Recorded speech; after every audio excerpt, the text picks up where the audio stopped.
Saya Brian dengan NIM 22023. Saya Elza dengan NIM 22031. Saya Kristania dengan NIM 22033. Saya Valen dengan NIM 22038. Saya Tania dengan NIM 22091. Saya Gisel dengan NIM 22044. Saya Bukori dengan NIM 22065. Di sini kami akan memaparkan materi mengenai proses pengolahan saus tomat dengan menerapkan satuan operasi terapan.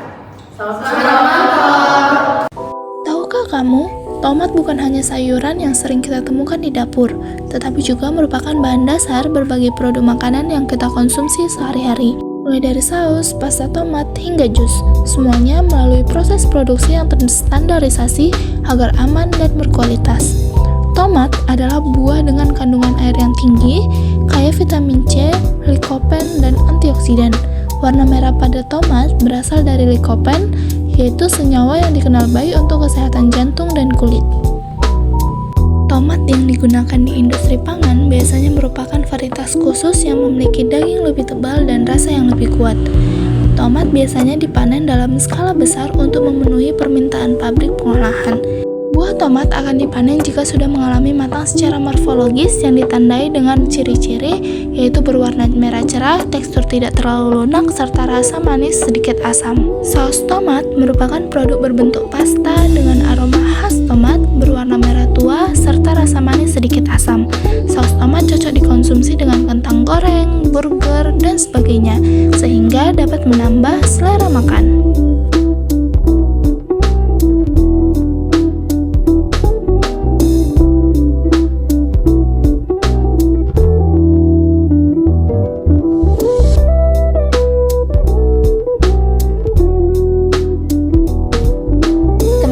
Penasaran gak sih bagaimana proses pembuatan saus tomat dalam skala pabrik?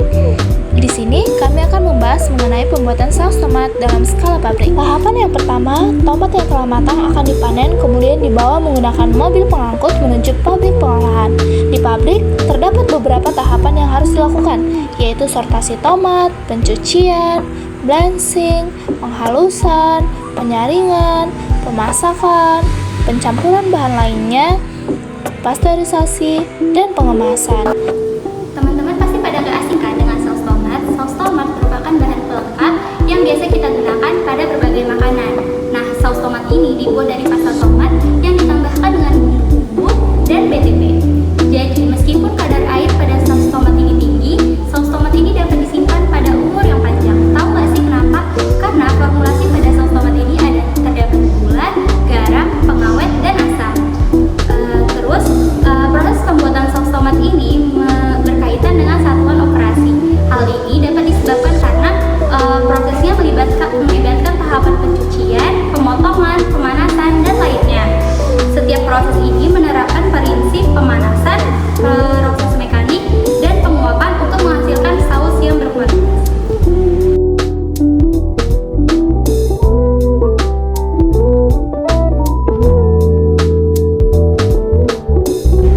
Komposisi saus tomat, yang pertama tuh ada tomat sebanyak 30-40%, air sebanyak 35-45%, kemudian ada gula sebanyak 10-15%, dan yang keempat ada cuka atau asam asetat sebanyak 3-5%, kemudian ada bahan pengental yang bisa digunakan itu ada tepung maizena, santan gam, dan guargam sebanyak 0,3-1%.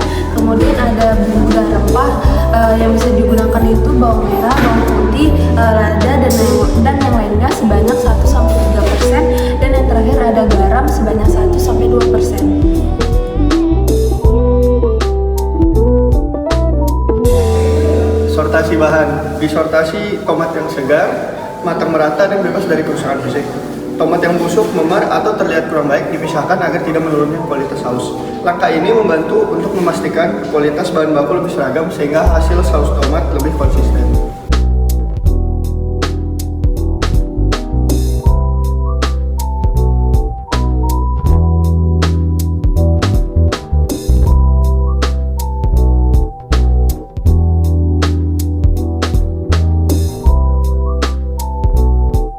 Pencucian. Tomat yang sudah sudah dipilih kemudian dicuci untuk menghilangkan kotoran-kotoran sisa tanah atau pestisida yang masih menempel. Pencucian dilakukan menggunakan air bersih agar bahan benar-benar higienis sebelum masuk ke proses pengolahan. Proses ini penting untuk mengurangi risiko kontaminasi dan memastikan saus tomat aman untuk dikonsumsi.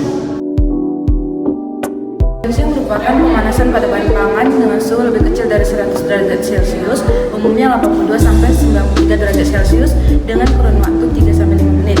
Tujuan utamanya yaitu untuk menonaktifkan enzim perusak pada bahan pangan seperti katalase peroksidirase.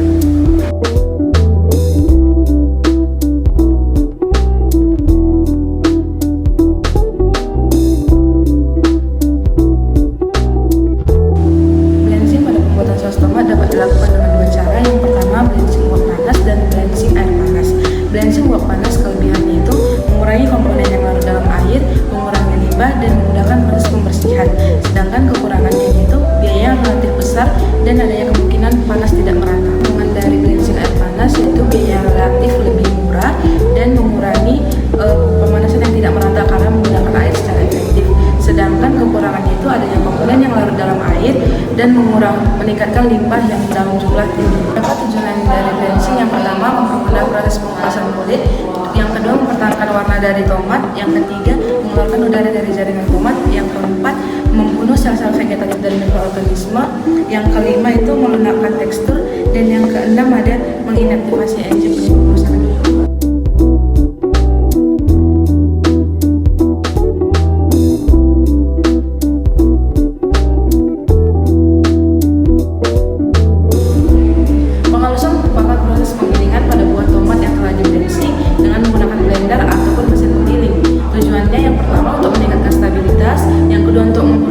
Proses pencampuran dengan bahan lain, yang ketiga mempermudah proses selanjutnya, yang keempat untuk meningkatkan kemungkinan dan tekstur menjadi lembut, yang kelima meningkatkan penampilan saus. Ketika proses penghalusan, daging buah akan mengalami benturan dan gesekan yang menyebabkan jaringannya mengalami rusak.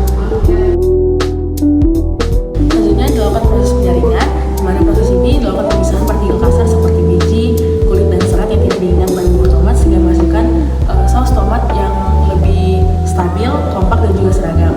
Pada tahap ini, bubur tomat itu akan disaring menggunakan saringan dengan ukuran 60 sampai 100 mas.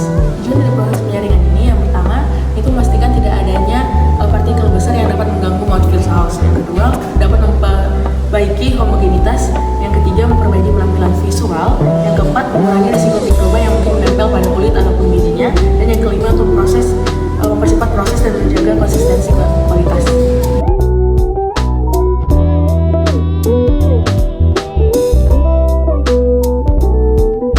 Selanjutnya yaitu proses pemasakan, di mana pada proses ini akan dilakukan pemanasan bubur dengan menggunakan ketel pemanasan dengan suhu 85 sampai 95 derajat Celcius sambil diaduk secara merata. Pada tahap ini juga akan dimasukkan bahan-bahan tambahan lain agar rasanya lebih menyatu. Tujuan dari pemasakan ini yang pertama yaitu untuk menonaktifkan enzim seperti peinase yang dapat merusak struktur saus. Yang kedua, meningkatkan kekentalan saus. Yang ketiga, menurunkan jumlah mikroba. Yang keempat, meningkatkan kestabilan warna dan juga aroma. Dan yang kelima, mengurangi bau atau rasa yang tidak diinginkan dari saus.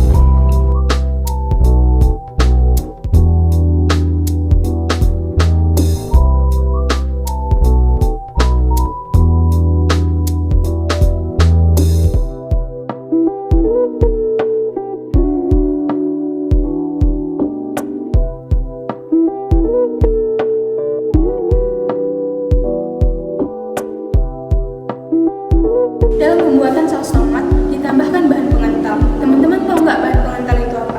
Jadi bahan pengental itu adalah bahan tambahan pangan yang ditambahkan untuk meningkatkan viskositas maupun kekentalan produk tanpa mengurangi aroma atau rasanya.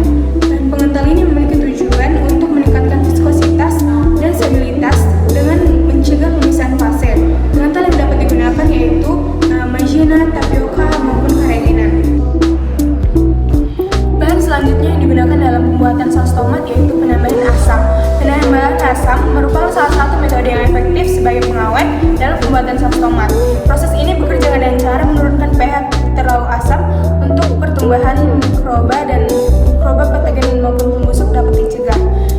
Penambahan asam ini seperti cuka mampu menurunkan pH saus hingga menjadi 4 atau 3. Pasteurisasi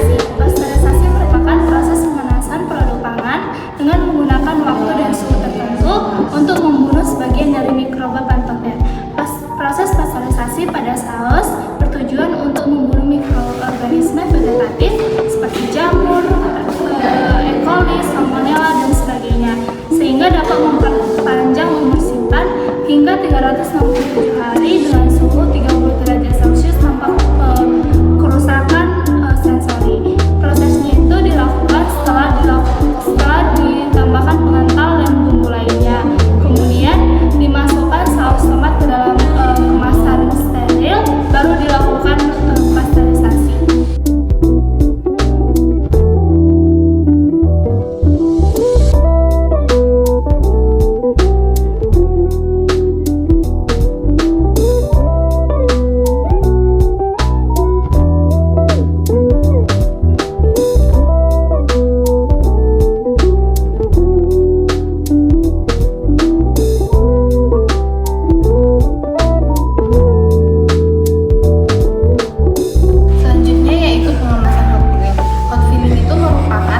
Proses pengisian produk ke dalam kemasan dalam kondisi panas umumnya pada suhu 70 sampai 95 derajat.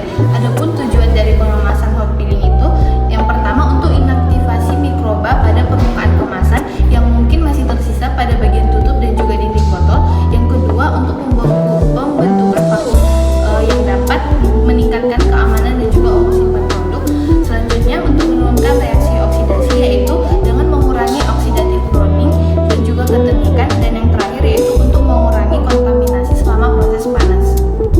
Selanjutnya yaitu pendinginan cepat. Pendinginan cepat merupakan proses penurunan suhu saus dari suhu sekitar 80 sampai 90 derajat menjadi suhu di bawah 40 derajat selama 30 menit. Proses ini bertujuan untuk mencegah overcooking pada saus, untuk menghambat pertumbuhan mikroba thermodurik, yang mana mikroba ini merupakan mikroba yang dapat tumbuh pada suhu hangat. Kemudian untuk menghindari terkena shock pada kemasan, menjaga stabilitas tekstur saus, dan juga untuk mengurangi pembentukan gas dalam botol saus. Untuk faktor yang mempengaruhi saus tomat, yang pertama ada kualitas bahan baku. Tomat dengan tingkat kematangan yang optimal dan masih fresh itu dapat menghasilkan warna, cita rasa, dan aroma saus yang lebih baik. Untuk kedua ada formulasi bahan. Formulasi bahan yang tidak tepat dapat menyebabkan saus terlalu encer, terlalu asam, ataupun kehilangan karakteristik khas dari saus tomat tersebut. Yang ketiga ada proses pemanasan. Suhu dan waktu pemanasan yang tidak tepat dapat menyebabkan kerusakan warnanya, viskositasnya menurun, dan menyebabkan ada aroma gosong pada saus tomatnya. Kemudian yang keempat ada pH dan keasaman. pH yang terlalu tinggi dapat menyebabkan kerusakan mikrobiologi, dan pH yang terlalu rendah dapat menyebabkan rasa dari tomat itu terlalu asam. Dan yang kelima ada viskositas. Viskositas yang tidak stabil itu dapat menyebabkan terjadi gelatinisasi pati yang tidak optimal. Dan yang terakhir ada proses pengemasan. Proses pengemasan yang tidak tepat dapat menyebabkan masuknya oksigen ke dalam kemasan saus yang menimbulkan kerusakan pada saus tomat tersebut. Kesimpulan yang pertama, saus tomat merupakan produk olahan dalam bahan pangan yang digunakan sebagai pelengkap berbagai makanan. Produk ini dibuat dari pasta tomat yang diolah bersama bahan baku serta bahan tambahan pangan lainnya. Yang kedua, adapun tujuan proses blanching pada pembuatan saus tomat adalah dapat memudahkan proses pengupasan kulit tomat, melunakkan tekstur tomat, mempertahankan warna merah cerah alami tomat, dan menginaktivasi enzim. Yang ketiga, adapun faktor yang mempengaruhi saus tomat ialah kualitas bahan baku, formulasi